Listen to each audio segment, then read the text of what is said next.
दोस्तों नमस्कार, आपका एक बार फिर से स्वागत है आपके अपने YouTube चैनल धेनु धन में। तो दोस्तों आज हम NDRI करनाल में आए हैं, जो कि यहाँ 100 वर्ष पूरे होने के उपलक्ष्य में यहाँ पर मेला आयोजित किया गया है। तो आज हम आपको दिखाएंगे कि क्लोन से भैंस जो NDRI ने तैयार की है। अब तक आपने अखबारों में और जगह जगह पोस्टर देखे होंगे कि क्लोन से भी ऐसा संभव है कि कोई भैंस या गाय तैयार की जा सकती है। तो आज हम उसी संदर्भ में आपको पूरी जानकारी देंगे। और जो डॉक्टर नरेश हैं, जो साइंटिस्ट हैं, PhD हैं और यहाँ NDRI में बड़े साइंटिस्ट हैं, उन्होंने 20 साल की कड़ी मेहनत के बाद ये क्लोन तैयार किया है। तो आप मेरे पीछे जो देख पा रहे हैं, ये जो मुर्रा नस्ल की भैंस है, ये क्लोन से ही तैयार की गई है। आपने अब तक जो है अखबार की सुर्खियों में जो देखा था, आप इसके बारे में पूरा जो है अभी इंटरव्यू हमारे साथ डॉक्टर साहब जुड़ेंगे और उसमें पूरा इंटरव्यू हम कवर करेंगे, पूरी जानकारी लेंगे। ये भैंस चौथे ब्यात में है और कितना दूध देती है, बाकी चीज़ें इसकी जो जानकारी है वो डॉक्टर साहब खुद अपने आप बताएंगे। तो किसान इससे कैसे लाभ उठा सकते हैं, ये भी जानकारी आप इस वीडियो में देख पाएंगे। और इस वीडियो को पूरा अंत तक ज़रूर देखें और ज़्यादा से ज़्यादा शेयर करें। तो आइए अब आगे की जो जानकारी है वो डॉक्टर साहब से लेते हैं।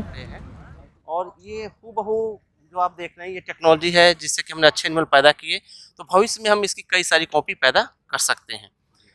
जिस भी एनिमल का क्लोन करना होता है, जो कि अगर मेल है बहुत अच्छा सीमेन देता है या जो फीमेल है बहुत ज़्यादा दूध देती है, उसका हूबहू कॉपी बना सकते हैं। ये इस तरह से किया गया कि हमें क्लोनिंग के थ्रू जो अच्छे अच्छे नस्ल के पशु हैं उसको पैदावार करना था। तो OPUIF से हमने साहिवाल के अंडे निकाले। अंडे निकालने के बाद आपको मैं ये प्रक्रिया दिखाता हूँ। यहाँ पे देखिए, तो ये जो प्रक्रिया है, ये प्रक्रिया में आप देखते हैं कि ये OPU से साहिवाल के जो है अंडे निकाले। अंडे निकालने के बाद अंडे जब निकाले गए तो इसका जो है ये DNA होता है, ये केंद्रक, इसको निकाल दिया गया। उसके निकालने के बाद हमें जिस पशु का क्लोन करना है उसका जो है, जैसे हमें गीर का क्लोन करना था, हमने गीर गाय के कोशिका से जो है ये सेल कल्चर किए। जब वो सेल कल्चर हो गए और यहाँ से हमें OPU से अंडे आ गए, यहाँ पे आप साहिवाल भी ले सकते हो, थारकार पर भी ले सकते हो, कोई भी गाय की पशु ले सकते हो। फिर उसके अंडे निकालने के बाद इसका केंद्रक निकाल दिया गया, DNA निकाला। फिर इस कोशिका जो हमारे पास गीर गाय के है उसकी जो है सेल को फ्यूज किया गया। फिर ये भ्रूणों को लेबोरेटरी के अंदर इस ब्लास्टोसिस स्टेज में लाया गया। उसके बाद इस भ्रूणों को क्रॉस ब्रेड गाय में डाला गया और फिर 9 महीने बाद जो है ये अभी भारत की प्रथम गीर गाय की क्लोन की बछड़ी है, 16 मार्च 2023 में हुई है। अभी हमारा संशोधन इस पे चल रहा है और आने वाले समय में हम इसको और इम्प्रूव करके अच्छे से अच्छी नस्ल के पशु जो है वो पैदावार होगी।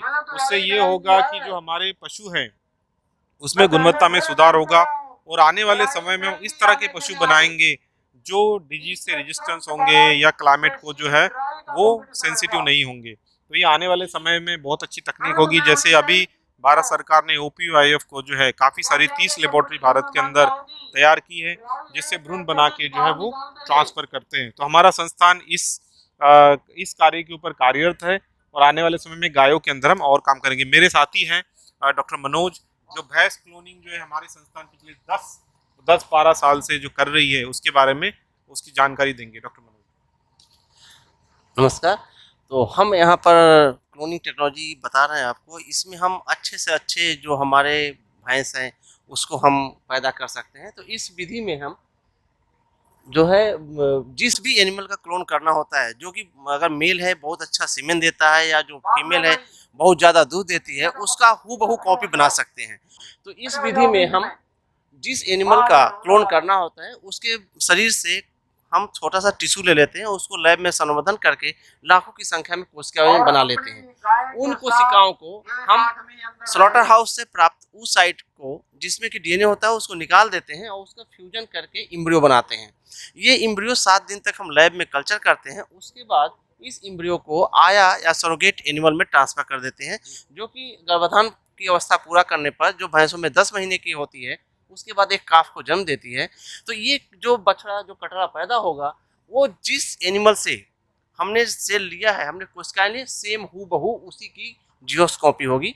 तो इस तकनीकी से हम जो हमारे किसान भाइयों के पास अच्छे नस्ल के जो बहुत अधिक दूध देने वाली फीमेल हैं या बहुत अच्छे बीज देने वाले सांड हैं, उनकी हम कई कॉपी बना सकते हैं। तो इस विधि से हम एक एनिमल की कई कॉपी बना सकते हैं। और आज हम इस टेक्नोलॉजी को यूज करके आज हमने जो हमारे गवर्नमेंट ऑफ इंडिया के बफेलो इम्प्रूवमेंट प्रोग्राम है, उसमें जो अच्छे क्वालिटी के टॉप रैंक बुल हैं, उनके भी हमने क्लोन पैदा किए हैं। तो इनका हमने जब क्लोन पैदा किया तो इनका डीएनए सेम टू सेम है और इनका भी परफॉर्मेंस वैसा ही होगा। तो इस तरह जो हमारे पास एक बुल था, फ्यूचर में हम उसके कई सारे बुल बना सकते हैं और उनसे जो सीमेन होगा उससे हम किसान भाइयों को दे सकते हैं जो अच्छी क्वालिटी का होगा। आपको मालूम है आज हमारे देश में अच्छे क्वालिटी के सीमेंट की बहुत कमी है, तो ये टेक्नोलॉजी भविष्य में अच्छे सीमेंट किसानों को देगी, जिससे अच्छे नस्ल के हमारे दुधारू पशु पैदा होंगे और देश के दूध प्रोडक्शन में फायदा होगा। तो अभी हमारे संस्थान में कई सारे 8 क्लोन बुल हैं। साथ ही साथ हम फीमेल के लिए भी काम कर रहे हैं और हमारे ये जो प्रोग्राम है बहुत पहले, आज से 20 साल पहले से चल रहा है और ये हमारी जो पहली फीमेल थी जो आज के दिन में 7 बार बच्चे दे चुकी है और ये नॉर्मल है। तो ये हम आपको अभी जो उधर दिखा रहे थे, जो आपकी आप देख सकते हैं जो लाइव क्लोन से द्वारा जो तैयार की गई जो भैंस है वो आप यहाँ देख पाएंगे अभी।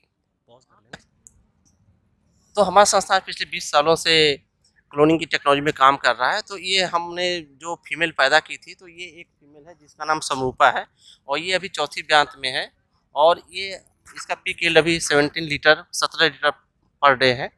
और ये हूबहू जो आप देख रहे हैं ये टेक्नोलॉजी है जिससे कि हमने अच्छे एनिमल पैदा किए, तो भविष्य में हम इसकी कई सारी कॉपी पैदा कर सकते हैं। तो सर मैं ये जानना चाहूँगा कि ये आईवीएफ जो टेक्नोलॉजी है उससे कैसे अलग है ये? हाँ, बहुत अच्छा क्वेश्चन है आपका। जो आईवीएफ टेक्नोलॉजी है उसमें हम मेल और फीमेल दोनों को लेते हैं। तो उसमें क्या होता है कि 50% कैरेक्टर जो बुल होता है उसका आता है, 50% कैरेक्टर मदर का आता है। इस टेक्नोलॉजी में जो हमारा बच्चा पैदा हुआ है उसमें 100% कैरेक्टर उसी का आएगा जिसका हम क्लोन करना चाहते हैं, जिस पशु को हम बनाना चाहते हैं। तो उसमें 50% आता है, इसमें 100% सेम टू सेम वही होता है। सेम टू सेम मतलब आप कह सकते हैं कि जीरोक्स कॉपी एक तरह से। हाँ, आप बोल सकते हैं। जी जी जी।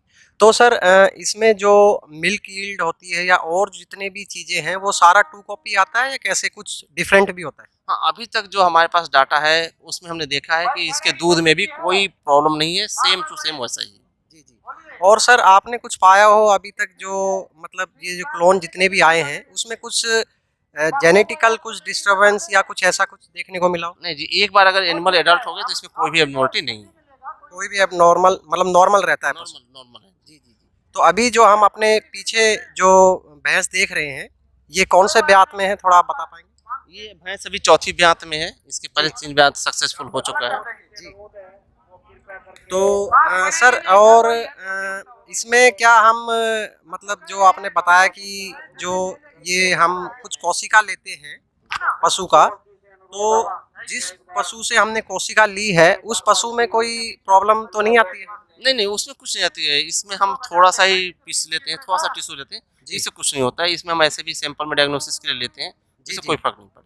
उससे कोई फ़र्क नहीं पड़ता है। तो सर और जो आपके ये जो करियर में आपने काफ़ी लंबा सफ़र तय किया है इस खोज को करने के लिए, तो कुछ ऐसे चैलेंजेस जो आए हों जो आप साझा करना चाहते हो? हाँ जी, अभी भी क्लोनिंग टेक्नोलॉजी नई टेक्नोलॉजी है, ये अभी बहुत ज़्यादा वाइड स्प्रेड नहीं है। तो इसमें अभी भी है कि हमारी जो प्रेगनेंसी रेट है कम है, जिसका हम इम्प्रूवमेंट कर रहे हैं। तो फ्यूचर में ये सब भी हम जी जी। तो अभी ये नॉर्मल किसान या जो पशुपालक हैं वहाँ तक ये टेक्नोलॉजी पहुँचने में कितना समय लेगी आपके हिसाब से? नहीं जी, आज के दिन में हमारे पास बुल अवेलेबल है, सीमेन अवेलेबल है, तो अगर जो किसान भाई लेना चाहते हैं वो हमारे इंस्टीट्यूट से संपर्क करके ले सकते हैं। तो सर बहुत-बहुत धन्यवाद आपका ये धन्यवाद। जानकारी देने के लिए। आपने डॉक्टर मनोज से बात की। आपके सामने अभी हमने डायरेक्ट जो क्लोनिंग के जो हमारे जो डॉक्टर हैं जिन्होंने इसकी रिसर्च करी है उनसे आपका साक्षात्कार करवाया। तो आप देख सकते हैं हमारे पीछे जो भैंस है ये चौथे ब्यांत में है, थोड़ा पास से कवर करें, ये दिखाएं 17 लीटर इसका चौथे ब्यांत में जो है मिल्क रिकॉर्ड है। आप पास से थोड़ा अडर क्वालिटी वगैरह थोड़ा दिखा दें एक बार, और पीछे से ये सारी चीज़ें दिखा दें। ये देखिए ये जो भैंस है ये चौथे ब्यांत में है और क्लोन द्वारा तैयार की गई है। तो यहाँ पर अभी आप लाइव ये एनिमल देख पा रहे हैं। तो दोस्तों बहुत बहुत धन्यवाद आपका। मिलते हैं अपनी एक नई वीडियो में नई जानकारी के साथ। धन्यवाद।